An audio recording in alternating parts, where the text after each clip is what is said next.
അപ്പൊ നമുക്ക് സ്റ്റാർട്ട്. അപ്പൊ നമുക്ക് ഇന്നത്തെ സെഷൻ സ്റ്റാർട്ട് ചെയ്യാം അല്ലെ? ആരെങ്കിലും വരുന്നുണ്ടെങ്കിൽ ജോയിൻ ചെയ്യട്ടെ. അപ്പൊ ഇന്നത്തെ സെഷനിൽ പ്രത്യേകിച്ച് ടോപ്പിക് ഒന്നും ഇട്ടിട്ടില്ല.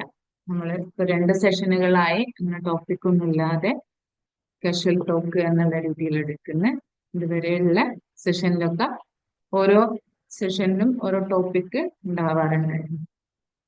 ഇന്ന് ഞാന്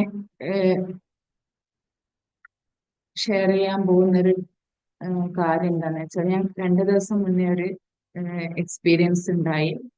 ഒരു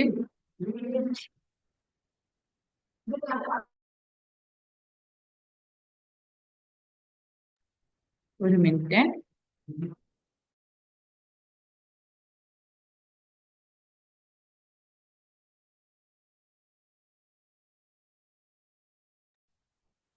സോറി കേട്ടോ.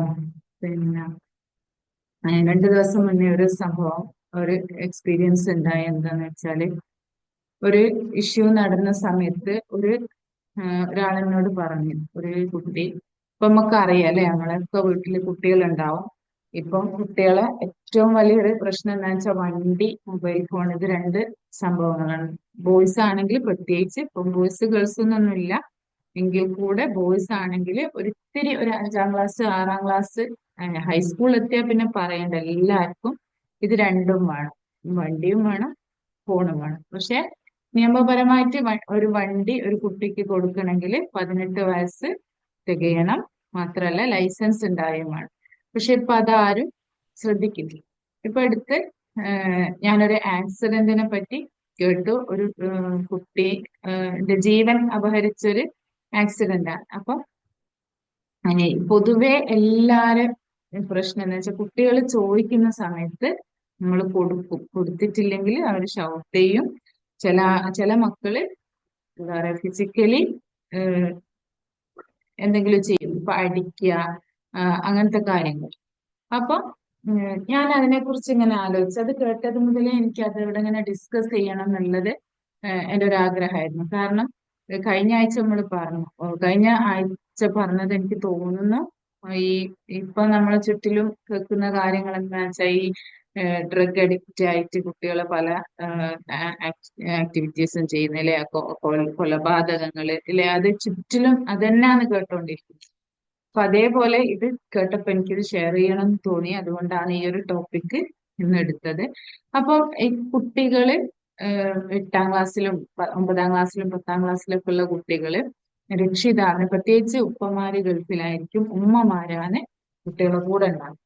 അപ്പൊ എന്താ പറയാ, കുട്ടികൾ അനുസരിക്കുന്നില്ല, അല്ലെങ്കിൽ കുട്ടികൾ അടിച്ചിട്ട് കാര്യം സാധിക്കും. ഇപ്പൊ പൈസ ആയിക്കോട്ടെ, അല്ലെങ്കിൽ വണ്ടി ആയിക്കോട്ടെ, ഇതൊക്കെ എന്ത് ചെയ്യാം, ഏഹ് ഇങ്ങനെ ഏഹ് വാങ്ങിക്കൊണ്ടുപോകുക. കൊടുക്കുന്നത് സ്വയം കൊടുക്കുന്നതല്ല, പക്ഷെ അതായത് കുട്ടികളെ പേടിച്ചിട്ട് കൊടുക്കും.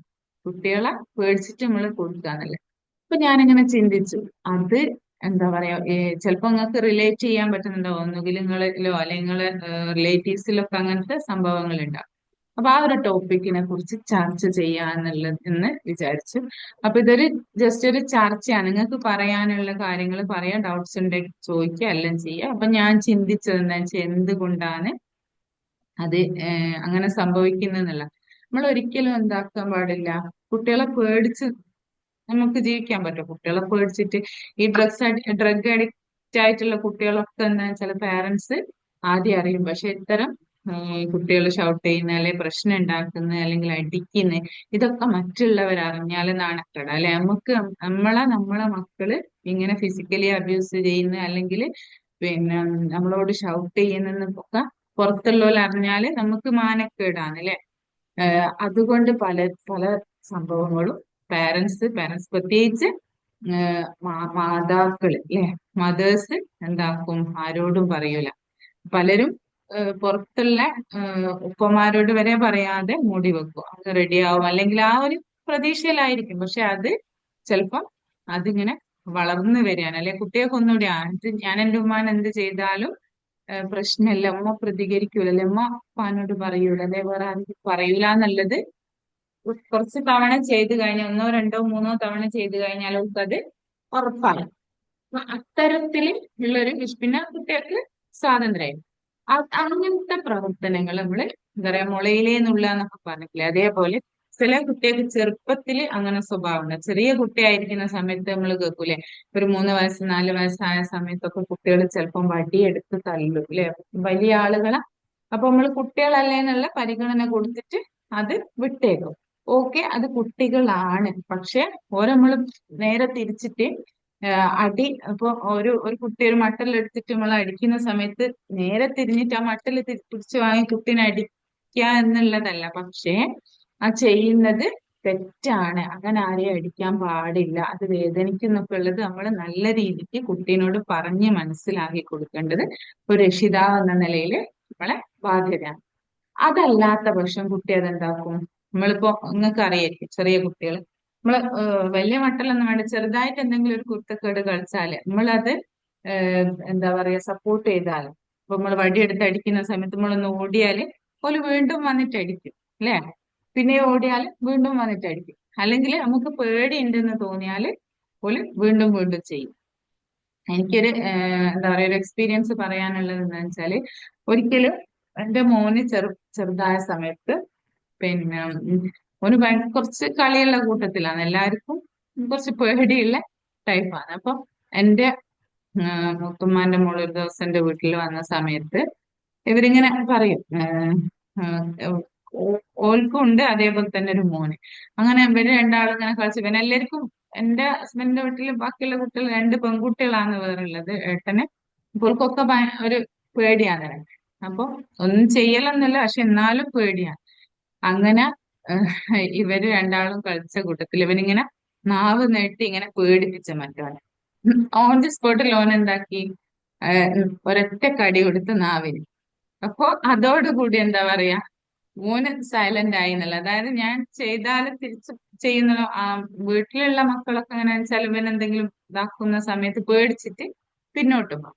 അതേപോലെ തന്നെയാണ് എന്ത് കുട്ടികളും നമ്മൾ ചെറുപ്പത്തിലെ അത് പറഞ്ഞ് മനസ്സിലാക്കി കൊടുക്കുക, അങ്ങനെ ചെയ്യാൻ പാടില്ല എന്നുള്ളത്. അല്ലെങ്കിൽ വലുതായാലും ഓലത് കണ്ടിന്യൂ ചെയ്ത് പോകുന്നുള്ളതാണ്. എനിക്ക് ചെറുപ്പത്തിലൊന്നും പ്രശ്നമില്ലാത്ത ഒരു കുട്ടിയാണെങ്കിൽ പോലും ചിലപ്പോ ഒരു ഏജിൽ എത്തുമ്പോ, അതായത് നമ്മൾ പറഞ്ഞതാണ് കുട്ടികള് എന്താ പറയാ വൂമ്പില് ജന്മം എടുക്കുന്നത് മുതല് കുട്ടികൾ ഇങ്ങനെ എല്ലാം അബ്സോർബ് ചെയ്യാൻ അല്ലെ, എല്ലാം അബ്സോർബ് ചെയ്ത് സബ് കോൺഷ്യസ് മൈൻഡിൽ ഉണ്ടാവും അവരെ. അത് റിഫ്ലക്ട് ചെയ്യുക എപ്പോഴാണ് വെച്ചാൽ ആഫ്റ്റർ 8 ഇയേഴ്സ്, 8 വയസ്സിന് ശേഷമാണ് അതെല്ലാം ഓരോന്നോരോന്നായിട്ട് പുറത്തോട്ട് ഇടുക. അപ്പൊ ആ ഒരു കുട്ടിക്കാലത്ത് കണ്ടതെല്ലാം അവിടെ സ്റ്റോർ ചെയ്ത് വെച്ചിട്ട് പിന്നെ പുറത്തോട്ട് ഇടുക ചെയ്യും.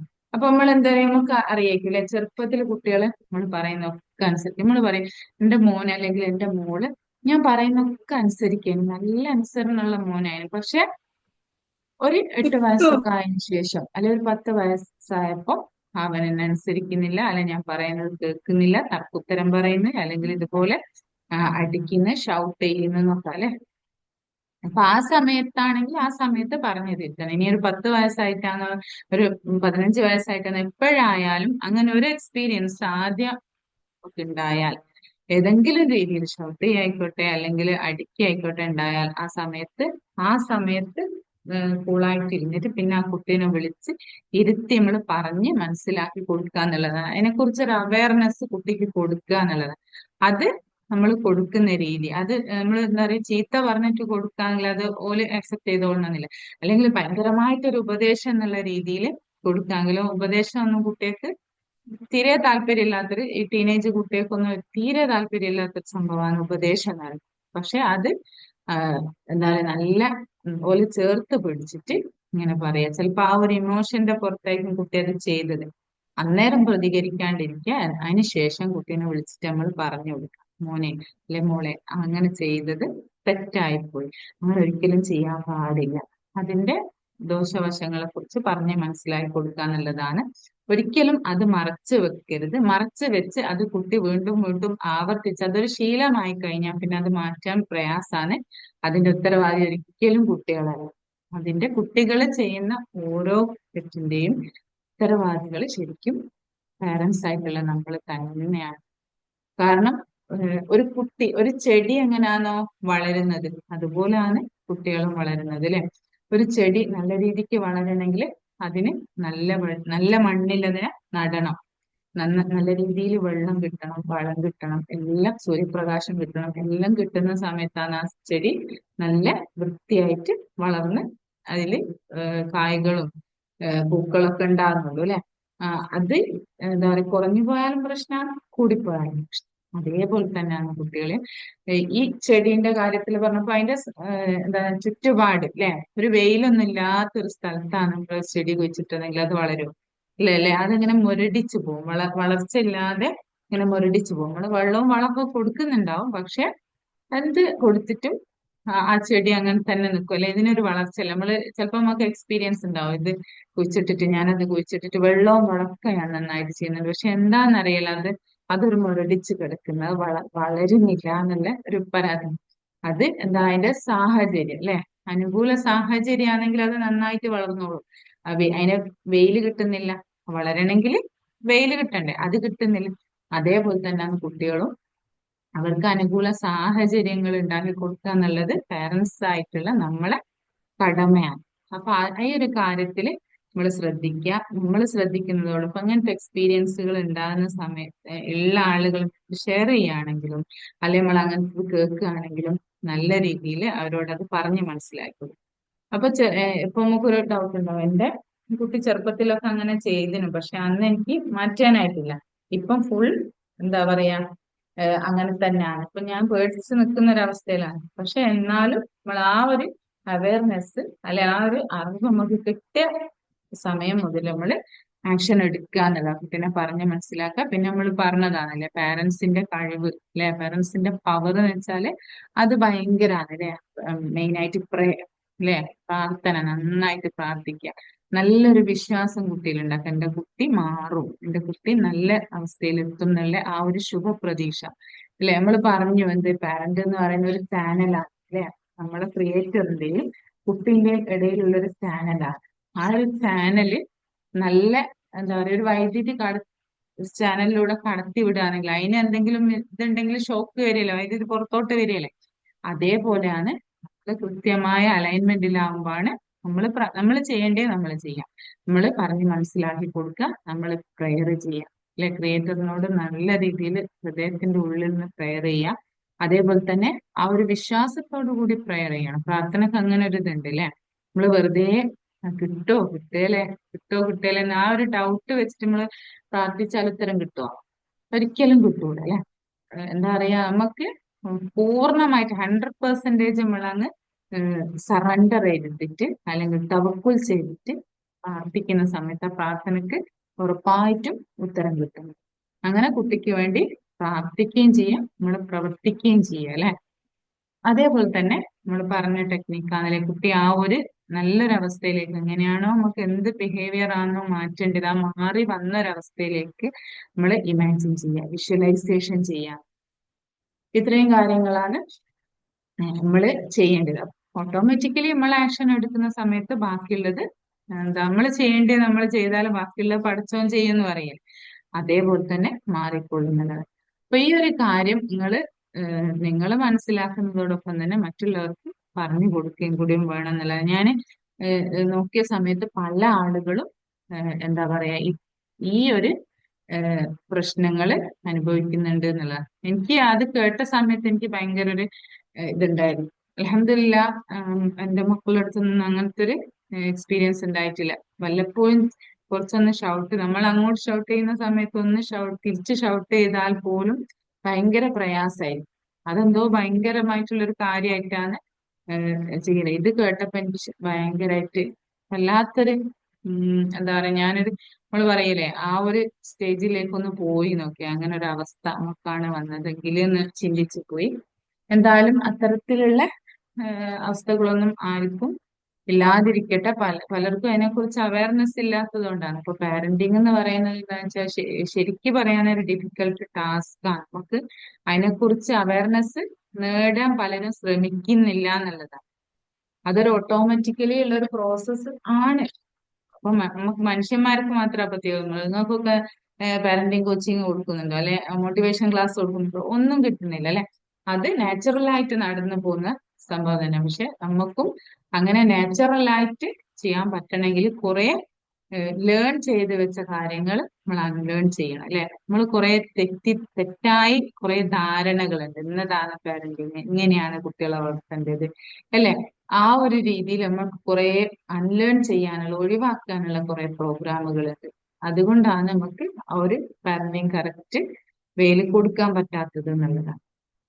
അപ്പൊ നമ്മൾ അതിനെ കുറിച്ച് അവയർനെസ്, നമ്മളിപ്പോ കുട്ടികള് ഒരു തെറ്റ് ചെയ്യുകയാണെങ്കിൽ നമ്മൾ ആ കുട്ടീനെ കുറ്റപ്പെടുത്തുന്നതിന് പകരം എന്തുകൊണ്ടായിരിക്കും, ഒരു റീസൺ ഉണ്ടാവില്ലേ. ഏതൊരു കാര്യത്തിനും ഒരു റീസൺ ഉണ്ടാവും അല്ലെ. ഒരു പിഞ്ചു കുഞ്ഞ് കരയുകയാണെങ്കിൽ അതിനൊരു റീസൺ ഉണ്ടാവും. ഒന്നുകിൽ ആ കുട്ടിക്ക് വിശക്കുന്നുണ്ടാവും, അല്ലെങ്കിൽ ആ കുട്ടിക്ക് എന്തെങ്കിലും പെയിൻ ഉണ്ടാവും. നമ്മൾ ആദ്യം എന്താക്കും, വിശപ്പ് മാറ്റും അല്ലെ. എന്നിട്ടും കരച്ചിൽ നിർത്തിയിട്ടില്ലെങ്കിൽ നമ്മൾ ഡോക്ടറെ അടുത്ത് കൊണ്ടുപോയിട്ട് ഡോക്ടർ എന്താ ചെയ്യാ, വയറുവേദന ഉണ്ടോ ചെവിവേദന ഉണ്ടോ എന്നൊക്കെ ഉള്ളത് ചെക്ക് ചെയ്യും അല്ലെ. എന്നിട്ട് അതിന് കറക്റ്റ് മരുന്ന് കൊടുക്കുന്ന സമയത്ത് ആ കുട്ടിക്ക് പൂർണ്ണമായിട്ടും സുഖാവുന്നതാണ്. അതല്ലാതെ നമ്മൾ എന്താ പറയാ, അതില് ഇങ്ങനെ ടെൻഷൻ ആയിട്ടോ കൺസേൺ ആയിട്ടോ ഒന്നും കാര്യമല്ല അല്ലെ. എന്താണോ അതിന്റെ റൂട്ട് കോസ് കണ്ടെത്തുക, അതിന് ട്രീറ്റ്മെന്റ് എടുക്കുക.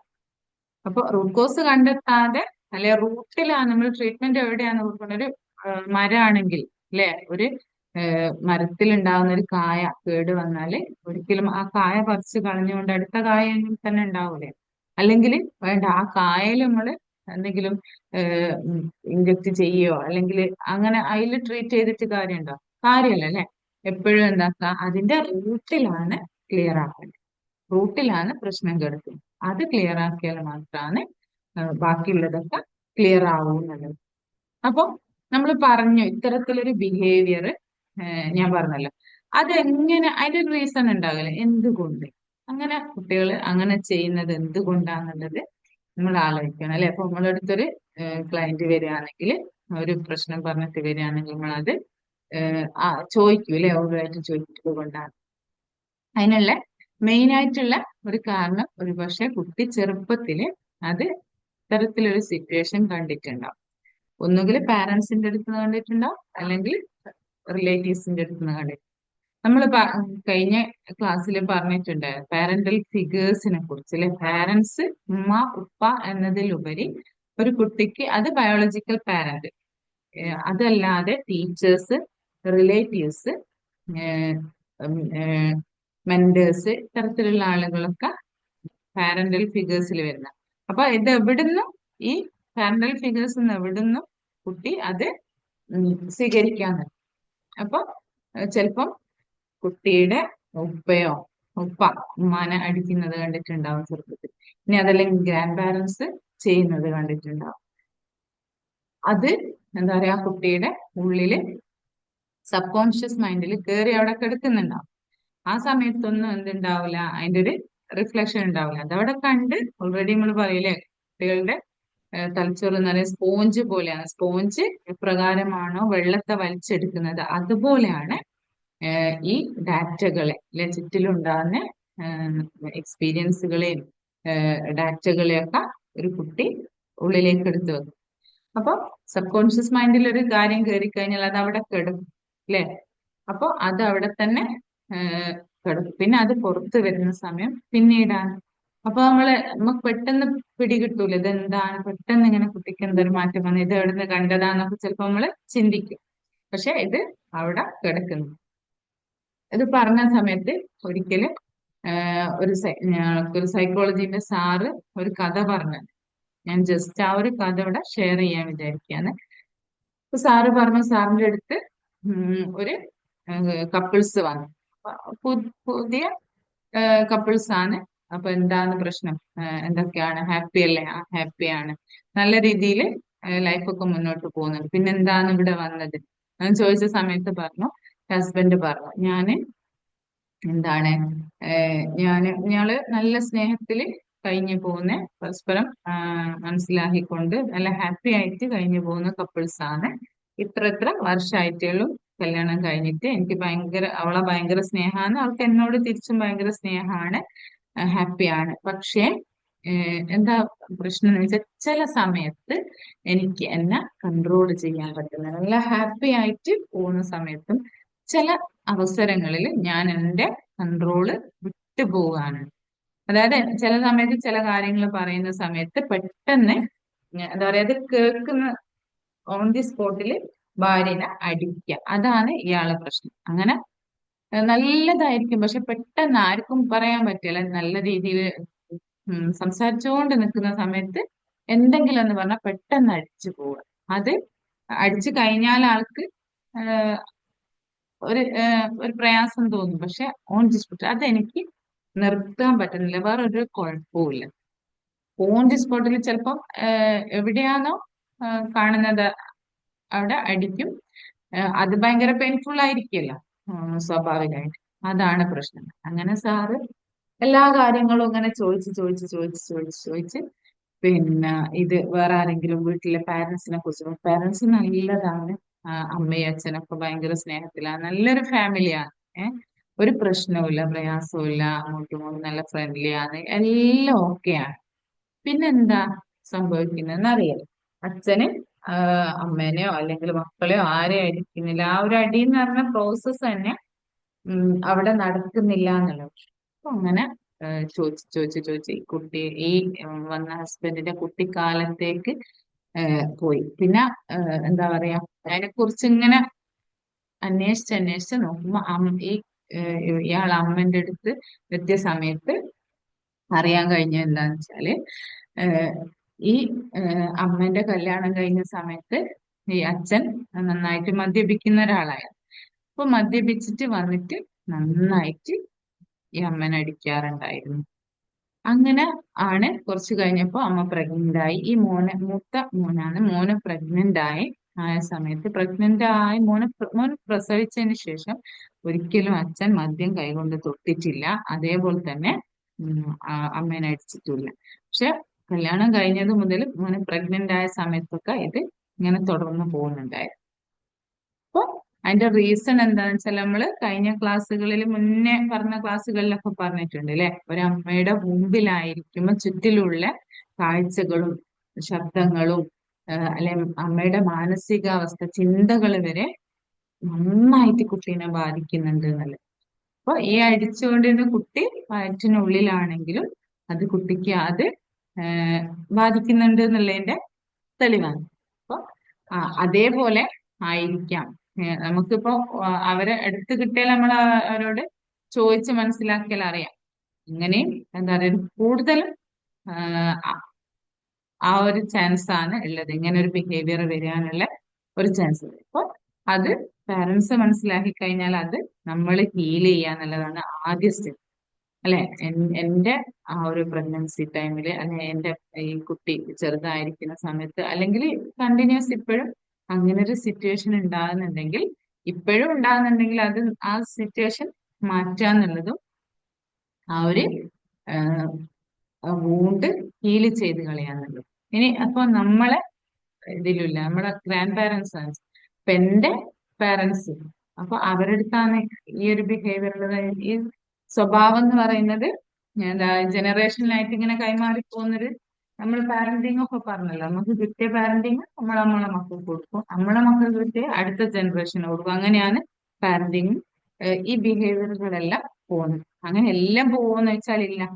നമുക്ക് റീപ്രോഗ്രാം ചെയ്തിട്ട് പുതിയ നമ്മൾ എന്താണോ പ്രോഗ്രാം ചെയ്യുന്നത് അതാണല്ലോ നമ്മളെ കുട്ടികൾ ആയി മാറും.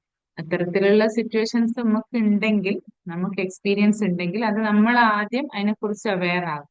എനിക്കിങ്ങനെ എക്സ്പീരിയൻസ് ഉണ്ടായിട്ടുണ്ട്, അതെനിക്ക് മാറ്റണം അല്ലെ. ഏതൊരു ബിഹേവിയറും നമ്മൾ ആദ്യം അത് ആക്സെപ്റ്റ് ചെയ്യണം. എനിക്ക് ഇന്നൊരു കുഴപ്പമുണ്ട്, എനിക്കിപ്പോ ഒരു എല്ലാത്തിലും ഒരു നെഗറ്റീവ് പറയുന്ന ഒരു സ്വഭാവം എനിക്കുണ്ടെങ്കിൽ ആരെന്ത് ചെയ്യുന്ന സമയത്തും ഒന്ന് നെഗറ്റീവ് പറഞ്ഞു, ഫസ്റ്റ് ഒന്ന് നെഗറ്റീവ് പറഞ്ഞു, പിന്നെ ഓക്കെ. പക്ഷെ ഞാനത് ആദ്യം ആക്സെപ്റ്റ് ചെയ്യണം. എനിക്ക് ഇങ്ങനെ ഒരു നെഗറ്റീവ് പറയുന്ന ഒരു സ്വഭാവം ഉണ്ട്, ഓക്കെ, ഞാനത് മാറ്റണം എന്നുള്ള അടുത്ത തീരുമാനം അല്ലെ. പിന്നെ ആ മാറ്റാനുള്ള സ്റ്റെപ്സ് എടുക്കുക എന്നുള്ളത് അതിന്റെ അടുത്ത തീരുമാനം. അപ്പൊ അതുപോലെയാണ് നമ്മൾ ഈ ഇത്തരം കേസുകൾ ഒരിക്കലും എന്താക്കരുത്, നമ്മൾ മൂടി വെക്കുകയോ അത് മുന്നോട്ട് കൊണ്ടുപോവാതെ അത് സ്റ്റോപ്പ് എത്രയും പെട്ടെന്ന് സ്റ്റോപ്പ് ചെയ്യുക എന്നുള്ളതാണ്. കാരണം എന്താ വെച്ചാൽ അത് ഭയങ്കര ഒരു പ്രയാസം ഉണ്ടാക്കുന്ന ഒരു കാര്യം തന്നെ. നമ്മള് പാരന്റ് എന്ന നിലയിൽ ഒരു പക്ഷെ ക്ഷമിക്കും, സഹിക്കും. എന്റെ കുട്ടിയല്ലേ, ഞാൻ സഹിക്കാം, അല്ലാണ്ട് വേറെ വഴിയില്ല. പക്ഷെ അത് മാത്രല്ല, അടുത്ത ജനറേഷനും ഇപ്പൊ നമ്മളെ കുട്ടികളാണെങ്കിൽ അവർക്കൊരു ഫാമിലി ഉണ്ടാകുമ്പോൾ ആ ഒരു ഫാമിലിനെ ബാധിക്കില്ല. ഈ ഒരു പാറ്റേൺ ഇങ്ങനെ കണ്ടിന്യൂസ്, ഇങ്ങനെ ജനറേഷൻ ടു ജനറേഷൻ ഇങ്ങനെ പോയിക്കൊണ്ടിരിക്കുന്നത്. അപ്പൊ അവിടെ മാറ്റത്തിന് നമ്മൾ ഒറ്റൊരു സ്റ്റെപ്പ് എടുത്താൽ, ഞാന് എന്നെ കുറിച്ചൊന്ന് അവെയറായി, എന്റെ ഫാമിലിനെ കുറിച്ചൊന്ന് അവെയറായി, ഞാനൊരു സ്റ്റെപ്പ് എടുത്താൽ അവിടെ രക്ഷപ്പെടുന്നത് നമ്മൾ മാത്രമല്ല, ഒരിക്കലും നമ്മളെ അടുത്ത ഒരുപാട് ജനറേഷനാണ് അതിലൂടെ രക്ഷപ്പെടുന്നത് എന്നുള്ളതാണ്. അപ്പൊ അതേപോലെ തന്നെയാണ് ഇങ്ങനത്തെ നിയമവിരുദ്ധമായിട്ടുള്ള കാര്യങ്ങൾ ചെയ്യുന്ന സമയത്ത്. ഇപ്പൊ എന്ത് ഈ ഒരു വണ്ടിന്റെ കേസ് മാത്രമല്ല, ഏത് കാര്യങ്ങളായാലും അത് കുട്ടികൾക്ക് നമ്മൾ പറഞ്ഞു മനസ്സിലാക്കി കൊടുക്കുക. ചിലപ്പോ നമ്മൾ തന്നെ വിചാരിക്കില്ല, ക്ലാസ്സിലൊക്കെ നമ്മൾ വിചാരിക്കും നമ്മള് പറയും, മോനെ പഠിപ്പിക്കെത്തിട്ടുണ്ട്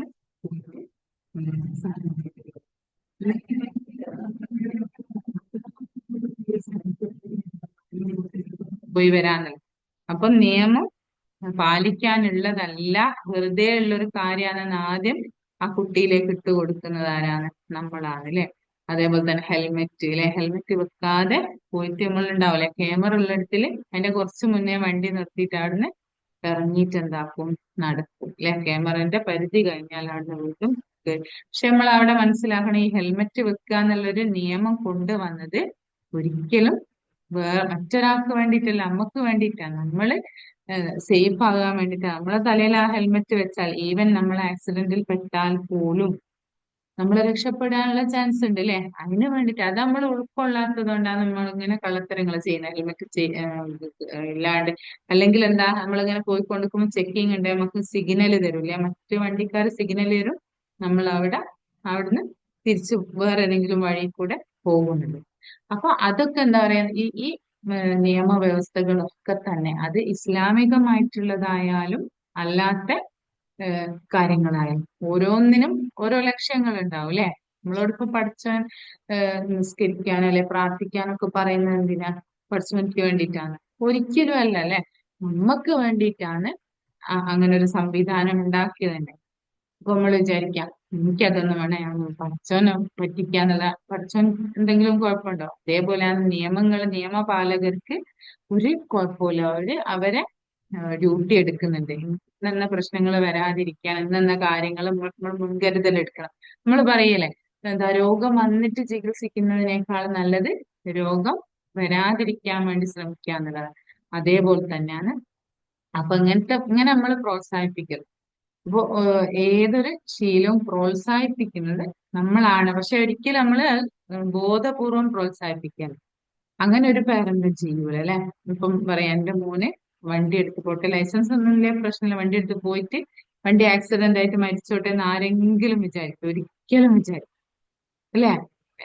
നമ്മളെ മക്കള് സേഫ് ആയിരിക്കണം, ഏറ്റവും നല്ലതായിരിക്കും. നമ്മൾ എത്ര മോശമാണെങ്കിലും നമ്മളെ മക്കൾ എപ്പോഴും നല്ലതായിരിക്കണം തന്നെയാണ് ഓരോ പാരന്റും വിചാരിക്കും. പക്ഷെ അവിടെ നമ്മൾ അറിയാതെ ചെറിയ ചെറിയ ആക്ഷൻസ്, ചെറിയതായിട്ട് നമ്മളത് വലിയൊരു ഇതായിട്ട് തോന്നൂല, അത് അവരത്രത്തോളം ബാധിക്കുന്നുണ്ട് എന്നുള്ളത് നമ്മൾ പ്രത്യേകം മനസ്സിലാക്കേണ്ടതുണ്ട്. ഇത് പറഞ്ഞ പോലെ ഒരു ചെറിയൊരു സ്റ്റോറി ഞാൻ പറയാണ്. ഇതേപോലെ തന്നെ സൈക്കോളജിന്റെ സാറ് പറഞ്ഞ പറഞ്ഞൊരു കാര്യം, നമ്മൾ കുട്ടികൾ കളവ് പറയും അല്ലെ? കളവ് പറയുന്ന ഒരു സ്വഭാവമാണ്. നമ്മളിങ്ങനെ വിചാരിക്കും, ഇവനെന്താ അല്ലെങ്കിൽ ഇവളെന്താണ് ഇങ്ങനെ കളവ് പറയാൻ? ഞാൻ ഒരിക്കലും കളവ് പറയലില്ല, ഞാൻ കളവ് പറയില്ലാലോ, അങ്ങനത്തെ കാര്യങ്ങൾ ചെയ്യലാലോ, അല്ലെ അവന്റെ ഫാദർ അങ്ങനെ പറയില്ലാലോ, അല്ലെ വീട്ടിൽ ആരും അങ്ങനെ പറയലില്ലാലോ, അങ്ങനെ കളവ് പറയുന്ന ആളുകളൊന്നും അല്ല, അങ്ങനത്തെ ഒരു സംസ്കാരമുള്ള ആളുകളല്ല, പിന്നെ എങ്ങനെ ഇവനിങ്ങനെ ആയി? പക്ഷെ നമ്മള് സാറ് പറഞ്ഞൊരു കാര്യം, എന്റെ കുട്ടി ചെറുതായ സമയത്ത് ഉണ്ടാവുന്നത്, നമ്മള് കുട്ടീനെ വീട്ടിൽ വെച്ചിട്ട് പോവില്ലേ, നമ്മള് കല്യാണത്തിനോ കുട്ടികളെയും കൊണ്ട് പോകുന്ന ബുദ്ധിമുട്ടായിട്ട് പോകും. അപ്പൊ കുട്ടീനോട് പറയും, ആ ഹോസ്പിറ്റലിൽ പോവുക, സൂചി വെക്കാണ് അല്ലെ? അവിടെ നമ്മൾ വിചാരിക്കും അതൊരു വലിയ കാര്യമാണോ? ഇല്ല, ചെറിയൊരു സിമ്പിൾ ആയിട്ടുള്ള ഒരു നുണയാണ് പറയുന്നത്. ഞാൻ പോകുന്നത് കല്യാണത്തിനാണ് അല്ലെ, പക്ഷെ പറയെന്താ, ഞാന് സൂചി വെക്കാൻ പോകും. സൂചി വെക്കാൻ കുട്ടിക്ക് ഈ വാക്സിൻ ഒക്കെ എടുക്കുന്നതുകൊണ്ട് സൂചി കുട്ടികൾക്ക് പേടിയായിരിക്കും. അപ്പൊ അത് പറഞ്ഞാൽ പിന്നെ കുട്ടികൾ അവിടെ ഇരുന്നോളും അല്ലേ. അപ്പൊ അത് നമ്മൾ ചിന്തിക്കുക അതത്ര വലിയ തെറ്റാണ്. തെറ്റാണ് അത്. കളവ് അല്ല, ഏതൊരു തെറ്റും എത്ര ചെറുതായാലും വലുതായാലും തെറ്റ് തെറ്റ് തന്നെയാണ് അല്ലെ. ഒരു 10 രൂപ ഒരാള് കട്ടെടുത്താലും 1,00,000 രൂപ കട്ടെടുത്താലും അയാൾ നമ്മൾ എന്താ പറയാ, കള്ളൻ എന്നല്ലേ പറയാ അല്ലെ. 10 രൂപ കട്ടോന് 1,00,000 കട്ടോൻ എന്ന് പറയലാണോ. രണ്ടും കോമൺ ആയിട്ട് നമ്മൾ പറയാം കള്ളൻ. അതേപോലെ തന്നെയാണ് കുട്ടികളും. നമ്മൾ ഇങ്ങനത്തെ കാര്യങ്ങളൊക്കെ ശ്രദ്ധിക്കുക. നമ്മള് കുട്ടികളെ എടുത്ത് ആ ഒരു സമയത്തെ നമ്മൾ ഇങ്ങനെ ഇങ്ങനെ നിയമങ്ങളുണ്ട്, ഇത് നമ്മൾ പാലിക്കാനുള്ളതാണ് എന്നൊക്കെ പറഞ്ഞ് മനസ്സിലാക്കി കൊടുക്കുക. അതേപോലെ തന്നെ നേരത്തെ പറഞ്ഞ പോലത്തെ അബ്യൂസുകൾ ഉണ്ടല്ലോ, അതിനെയൊക്കെ കുറിച്ച് കുട്ടികൾക്ക് പറഞ്ഞ് ബോധ്യപ്പെടുത്തി കൊടുക്കണം. എന്നിട്ടും അത് ആവർത്തിക്കുകയാണെങ്കിൽ അവരെ ശിക്ഷിക്കേണ്ടതും ഒരു പാരന്റ് എന്ന നിലയിൽ നമ്മളെ കടമ തന്നെയാണ്. നമ്മൾ പറയൂലേ, തീരെ കുട്ടികളെ പിന്നെ ശിക്ഷിക്കൊന്നും ചെയ്യാണ്ട് ഒന്നും പറയാതെ അവരെങ്ങനെയാണോ അങ്ങനെ വിടുക എന്നുള്ളതല്ല. നമ്മൾ ചെറിയ കറക്ഷൻസ് ഒക്കെ അവരെടുത്ത് നടത്തണം. പക്ഷെ അതെന്താണെന്ന് കൃത്യമായിട്ട് അവരെ പറഞ്ഞു ബോധിപ്പിക്കണം. ഒരു തെറ്റൊരു കുട്ടി ചെയ്താൽ അതിന് ആദ്യം പറഞ്ഞ് മനസ്സിലാക്കി കൊടുക്കാം. ചെയ്യാൻ പാടില്ലാത്ത അത് പറഞ്ഞ് മനസ്സിലാക്കി കൊടുക്കും. പിന്നെ റിപ്പീറ്റ് ചെയ്യുന്നുണ്ടെങ്കിൽ നമ്മൾ ശിക്ഷിക്കണം അല്ലെ. പക്ഷെ ആ ശിക്ഷിച്ചു കഴിഞ്ഞാൽ ആ, ആ, ശിക്ഷിച്ചു കഴിഞ്ഞതിന് ശേഷം എന്തിനാണത് ശിക്ഷിച്ചത്, എന്താണ് അതിന്റെ ഉദ്ദേശം എന്നുള്ളത് കുട്ടിക്ക് കറക്റ്റ് പറഞ്ഞ് മനസ്സിലാക്കി കൊടുക്കണം എന്നുള്ളതാണ്. അല്ലാതെ എന്താ പറയാ, അതിനൊരു ഫലം ഉണ്ടാവില്ല. നമ്മളിപ്പോ കുട്ടി ഒരു തെറ്റ് ചെയ്ത് കുറെ അടി വെച്ചെടുത്ത് ഇത് ശീലമായി മാറും. തെറ്റ് ചെയ്യുക അടി കിട്ടുക, തെറ്റ് ചെയ്യുക അടി കിട്ടുക. അപ്പൊ അതൊരു എന്താ കണ്ടിന്യൂസ് പ്രോസസ് ആയി മാറുന്നത്. ഒരു അവയർനെസ് അത് പറഞ്ഞ് മനസ്സിലാക്കി കൊടുക്കുക എന്നുള്ളത് മെയിനായിട്ടുള്ളൊരു കാര്യമാണ്. അത് നല്ലതായാലും ചീത്തയായാലും എന്ത് ചെയ്യുന്ന സമയത്ത് ആ കുട്ടീനെ പറഞ്ഞ് ബോധ്യപ്പെടുത്തി കൊടുക്കുക. അപ്പൊ ഇതേപോലെ തന്നെ ശിക്ഷന്റെ കേസെല്ലാം നല്ലൊരു കാര്യമാണ്. ഇപ്പൊ ഒരു പ്രെയർ പോലുള്ള സംഭവങ്ങളാണ്. അത് എന്തിനാണ് അതിനെ കൊണ്ടുള്ള എന്താ പറയുക ഗുണങ്ങൾ എന്തൊക്കെയാണ്, അത് ചെയ്തിട്ടുള്ള ദോഷങ്ങൾ എന്തൊക്കെയാണ് പറഞ്ഞ് മനസ്സിലാക്കി കൊടുക്കുക. ഒരിക്കലും നിർബന്ധിച്ചതിലേക്ക് കൊണ്ടുവരിക. അല്ലാതെ പറഞ്ഞ് മനസ്സിലാക്കി കൊടുക്കുക. പിന്നെ എക്സ്പീരിയൻസ് ചെയ്തും കുട്ടികളെ അറിയില്ല. ആ എക്സ്പീരിയൻസ് ഉണ്ടാകുന്ന സമയത്ത് ഓരോ നമ്മളോട് ഷെയർ ചെയ്യും, എനിക്ക് ഇന്നെന്ന് ഞാനിങ്ങനെ പ്രെയർ ചെയ്തിട്ട് എനിക്ക് ഇങ്ങനെ റിസൾട്ട് ഉണ്ടായി. അപ്പൊ അത് അതിനെ കുറിച്ച് നമ്മൾ എന്താ പ്രോത്സാഹനം കൊടുക്കുക എന്നുള്ളത് ഉള്ളതാണ്. അപ്പൊ അത് അവര് കണ്ടിന്യൂ ചെയ്തുകൊണ്ട്. അപ്പൊ ഇത്രയും കാര്യങ്ങളാണ് ഇന്ന് ഞാനിവിടെ പറയാൻ ഉദ്ദേശിച്ചത് ഞാൻ പുറത്ത് പറഞ്ഞല്ലോ, ഇതായിരുന്നു.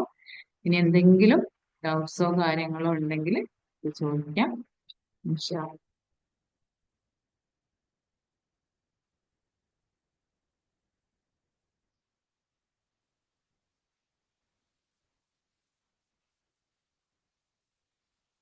ആർക്കെങ്കിലും എന്തെങ്കിലും പറയാനുണ്ടോ, ഫീഡ്ബാക്ക് പറയാനുണ്ടോ, ഡൗട്ട്സ് ഉണ്ടോ?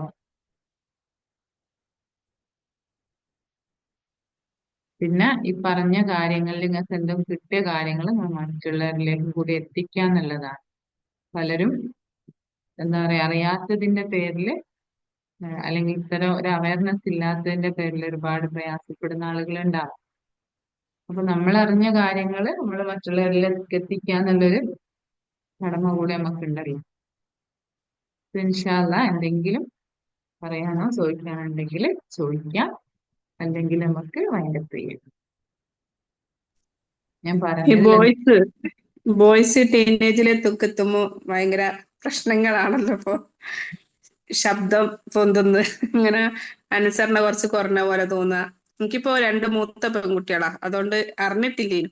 ആങ്ങളാരും ഇല്ല. ഇപ്പോഴാണ് ബോയ്സിന്റെ ഇത് കാണുന്നത്. അപ്പൊ ഓന് 16 വയസ്സായി. പ്രശ്നങ്ങളൊന്നുമില്ല, പക്ഷെ ഇപ്പൊ എന്തൊക്കെയോ പ്രശ്നങ്ങളുള്ള പോലെ നമുക്ക് തോന്നുക. ഷൗട്ട് ചെയ്യും പോലല്ലോ. ആണ് ചെറിയ ചെറിയ കാരണത്തിൽ നമ്മള് സാധാരണ പറയുന്നതൊക്കെ. അപ്പൊ അത് ആ സമയത്ത് ചെയ്യില്ല. ഇപ്പൊ നിസ്കാരമൊക്കെ നിസ്കരിക്കും, പക്ഷെ ആ സമയത്ത് നമ്മൾ പറയാൻ പാടില്ല. പറഞ്ഞാല് അങ്ങനത്തെ അപ്പൊ അതൊക്കെ എന്താ ചെയ്യണ്ടേ? അത് പൊതുവെ ആ ഒരു എന്താ പറയാ ഒരു ഹോർമോൺ ചേഞ്ച് ഉണ്ട്. ടീനേജിലേക്ക് എത്തുന്ന സമയത്ത് അവരൊരു നേച്ചർ അങ്ങനെ തന്നെയാണ്. അപ്പൊ പിന്നെ ആ എന്താ പറയാ നമ്മള് കൂടുതൽ ഉപദേശിക്കല്ലേ ചെയ്യാ, ഇങ്ങനെ പറഞ്ഞോണ്ടിരിക്കല്ലോ. ആ അപ്പൊ അതൊന്ന് അത് കുറച്ച് തീരെ കുറയ്ക്കുക. ഇഷ്ടാവൂല. ആ ആ ആ അത് കുറയ്ക്കുക. പറയാ, പക്ഷെ റിപ്പീറ്റ് പറഞ്ഞോണ്ടിരിക്കരുത്. പറയാ. പിന്നെ ഞാൻ നേരത്തെ പറഞ്ഞ ടെക്നിക്ക് ഉണ്ടല്ലോ, പിന്നെ ആ ആ അത് പറഞ്ഞ് മനസ്സിലാക്കി ഓലെ ഇറിറ്റേറ്റ് ചെയ്യുന്ന രീതിയിൽ പറയാതെ പിന്നെ നമ്മള് ആ ക്ഷമ, അതാണല്ലോ ആ ഏറ്റവും വലുത്. പ്രയർ ആ ചെയ്യുക, ആ നമ്മൾ ഉദ്ദേശിക്കുന്ന രീതിയിൽ അവര് വരുന്നതായിട്ട് ഇമാജിൻ ചെയ്യുക, പ്രാർത്ഥിക്കുക. ഉം ഉം അപ്പൊ ഉം ഓട്ടോമാറ്റിക്കലി അവരിൽ മാറ്റം ഉണ്ടാവും എന്നുള്ളതാണ്. നമ്മളിങ്ങനെ ഇൻഷാ ഇറിറ്റേറ്റ് അല്ലാഹ്. ചെയ്തുകൊണ്ടിരിക്കുമ്പോ ഉം അത് കൂടാണ് ചെയ്യുക. ആ അത് ഈ ക്ലാസ്സിലൂടെ എനിക്ക് മനസ്സിലായിപ്പോ. നമ്മളും ആ സമയത്ത് ശബ്ദിട്ട് പോകുമല്ലോ. ആ ശബ്ദിട്ട് പോകുന്ന അപ്പൊ അത് കൂടും. പിന്നെ പിന്നെ ആലോചിക്കുക ആ അതെന്തിനേനും ഒന്ന് അന്നേരം ഒന്നും മിണ്ടാണ്ടെന്നാ മതിയേനും.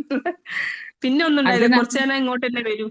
ഇങ്ങോട്ട് തന്നെ ആ വരും. സോപ്പ് ഇടാൻ വരും. ആ അത് സമയത്ത് മാത്രമേ ഉള്ളൂ നമ്മുടെ ആ ഉള്ളിലും ഉം ചെറിയ വൂണ്ടുകൾ ഉള്ളതുകൊണ്ടാണ് അങ്ങനെ റിഫ്ലക്ട് ചെയ്യുന്നത്. അപ്പൊ നമ്മള് എന്താ ആ പറയാ, അതിങ്ങനെ ലെറ്റ് ഗോ ചെയ്തിട്ട് അതങ്ങനെയാന്ന് ഒരു പ്രായത്തിന്റെ പ്രത്യേകതയാണ്. ഇപ്പൊ ഈ പറഞ്ഞ കേസ് എന്ന് വെച്ചാൽ വലിയൊരു കേസല്ല, നോർമൽ ആ ഉള്ള കേസാണല്ല. പക്ഷെ ഞാൻ നേരത്തെ ആ പറഞ്ഞത് എന്ന് വെച്ചാൽ കുറച്ച് ഡേഞ്ചർ ആയിട്ടുള്ള ആ ആ കേസാണല്ലോ. പിന്നെ ആ പറഞ്ഞല്ലോ ഓർക്ക് തന്നെ തോന്നിയത് തിരിച്ചു വരുന്നുണ്ട് എന്നല്ലേ. അപ്പോൾ ഓൾക്ക് അറിയാം ഇത്. അതിനെ നമ്മൾ വീണ്ടും വീണ്ടും ഇങ്ങനെ പറഞ്ഞ് ആ ആ കുറ്റപ്പെടുത്തുന്ന ആ സമയത്ത് ഒരു അറി വാശിയായി.